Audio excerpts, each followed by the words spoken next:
You ever wake up thinking you've got a peaceful day ahead, maybe just prune some roses, sip your coffee, and let the world roll on by, only to find out you're about to star in a battle for your very sanity?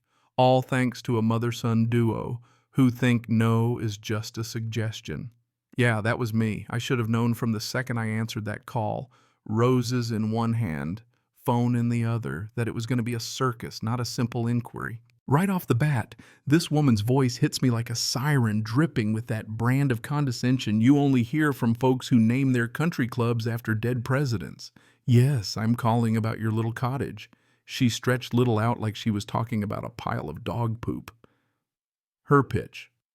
My son needs a place for a small, respectable gathering. You don't have to worry, they're from good families, not the sort you probably get. Now, I've heard some things, but that was a new one. I've run my guest house for 5 years, seen honeymooners, artists, families just trying to unplug everybody, but this kind of crazy. My reviews are glowing mostly because I treat everyone the same. But here's this lady leading with an insult thinly veiled racism, if you ask me. I bite my tongue and tell her, "Ma'am, my place is on all the platforms. You can check the rules, the calendar. Book there if you want." Figured I'd nip it in the bud with some professionalism, you know. Oh, but she was not done. "I don't have time for platforms," she snaps like Airbnbs beneath her. "My son needs the place for his fraternity. Just a few top boys." Then she leans in with the kicker, "No urban behavior, don't worry." I almost dropped the phone right then. Urban behavior, she actually said that out loud like we're in some kind of bad movie. So I politely tell her, "I think you'll find bigger venues that fit your needs." She pauses silent, then pushes harder. "This isn't a request. My son has chosen your location. It has, as he says, a rustic but sophisticated vibe." I almost laughed if I wasn't already boiling. I built that guest house with my own 2 hands. Rules are clear, no parties, no events. 4 people max. I say, "Sorry, can't do it. Insurance local laws, you know." She comes back colder than before. "Don't lecture me. My husband's on the city council. This is a simple transaction. We'll pay for your troubles." Like my house is just another notch on her belt. At that point, I drop the niceties. "Listen, the answer's no. The rules are not for sale. Have a good day." And I hang up before she can try round 2. I try to shake it off, get back to my roses, thinking, well, maybe that's that. But nope. Hour later, I get a text. "This is Chad. My mom said you were confused about our booking. Don't worry, bro. We're chill. Not even a party, just a big hangout. See you Saturday. Leave the gate open." Confused. There was no booking, no agreement. He just decided it was happening. So I text back, dead serious. "There is no booking. If you show up, it's trespassing." He replies, "LOL, relax. My dad's a lawyer. Mom will handle payment. See you Saturday," tossing a sunglasses emoji on top. You ever feel like reality's slipping sideways? Yeah. But then comes the real barrage, Karen. Let's just call her that. Start sending emails with subjects like finalizing event details. She asks about parking for 25 cars, sound systems, logistic stuff I never offered. Every reply from me, no booking, not available, do not come. It's like tossing pebbles at a tank. And then the threats start. She twisted claims I must be discriminating against her clean-cut son and that her husband won't take it lightly. I was being framed as the racist me, the guy who just didn't want a frat party to destroy his garden. My frustration iced over into anger. I printed every email, every text screenshots of my empty calendar. I started a folder. Didn't know if it'd go to court, but I figured better safe than sorry. Friday rolls around and I get a call from the dad. He says, "Look, my wife tells me you're being difficult. I just sent $2,000 to you. Consider it settled." Then hangs up. Sure enough, payments in my app way more than my rate. I refunded immediately, attach a note, no reservation. Do not show up. Trespassing will be reported. I reinforce the locks, check my cameras, even call the non-emergency police line just in case. Saturday comes. Every car makes my heart jump. Evening falls. I think maybe, just maybe, they finally got the message. Then I hear it, a party bus rumbling down the street, neon lights blazing. They pile out 20 or 30 college kids laughing, shouting, beer cases in tow. Chad leads, all smirk and swagger, pastel shirt open, flexing like he owns the block. He waltzes up. "Hey man, you got our payment." Gate open up. I don't budge. I say, "There is no party. You were told not to come. You are trespassing." Chad's face morphs from smug to furious. "What'd you say my dad paid you? We have a contract." I hold up my phone refund receipt, email chain proof. His crew quiets, some filming, some backing away. Chad tries to rattle the gate. I calmly lock the deadbolt, press the keypad. For good measure, click "Were sealed." I lean back and smirk. "You were saying?" He freaks, yells about suing, about me stealing from him, all that nonsense. "I'll call the cops. I'll tell them you're a racist," he barks. I start recording just in case.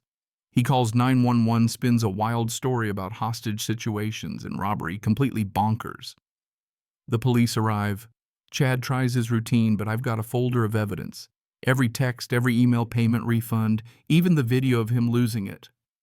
My neighbor Sarah shows up too calmly, tells the officers she saw the whole thing, party bus crowd yelling the works. The cops aren't fooled.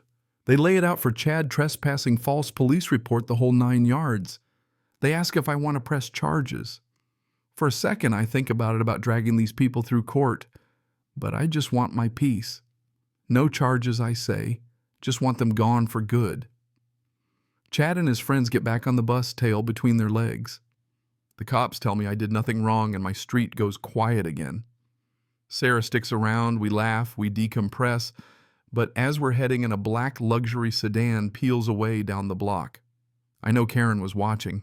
That night, Karen launches a Facebook smear campaign. Claims I scammed her, stole her money, threatened her sweet son. But this time, my community fights back. Past guests vouch for me. Neighbors speak up. My neighbor Sarah posts a defense framing me as the good neighbor who stopped a rager from destroying our street. The tide turns, but Karen and Chad's crew start bombing my listing with fake 1-star reviews, calling me a racist, a thief, everything in the book. My 5-star average tanks overnight. Then comes the legal threat. A letter from Chad's dad's law firm full of legalese and hot air demands $10,000 and a public apology for emotional distress.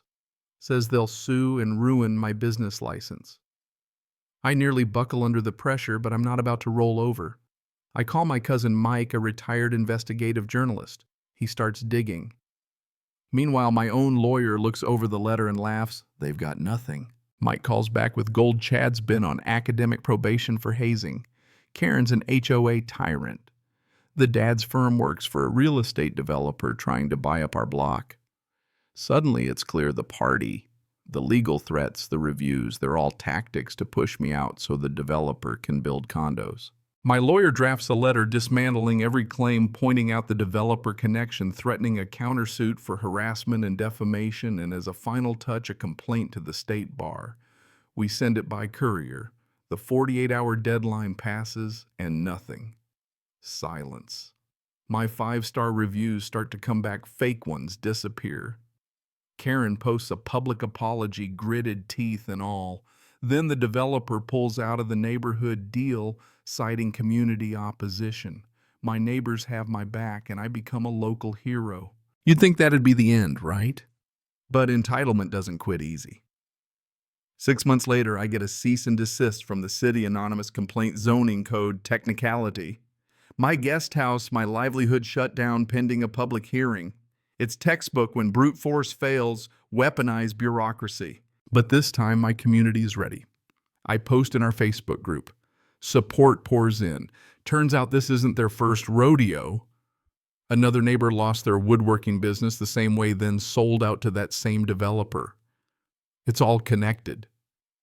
The day of the hearing, the developer lawyer, aka Chad's dad, is there as the city's consultant, smirking. But my neighbors pack the house, all wearing little green support local stickers. They speak up about me, about the neighborhood, about being bullied by money and power. I walk up and tell my side. This isn't about noise or parking. This is about harassment from someone angry. I told his son no. This is about a law firm trying to bully me out. I hold up Karen's public apology as proof. The zoning board, to everyone's shock, sides with me. They throw out the complaint, grant me a permanent variance, my guest house is legal, my business safe, my neighbors cheering in the hallway. That's the thing about bullies, they count on you folding. But sometimes the quiet guy with the roses and a backbone makes the difference. The battle lines have shifted. These days I walk my street and get waves, handshakes, fresh bookings from folks who just want to support someone who stood his ground. My peace, my home, my dignity, all defended with nothing but receipts, neighbors, and a stubborn refusal to back down. So what do you think? Did justice get served, or is this just one small win in a bigger fight against folks who think the rules don't apply to them? I'd love to hear your stories. Leave a comment, share your thoughts. Because at the end of the day, all it takes for entitlement to win is for good people to do nothing. I guess I just decided to do something, and you can too.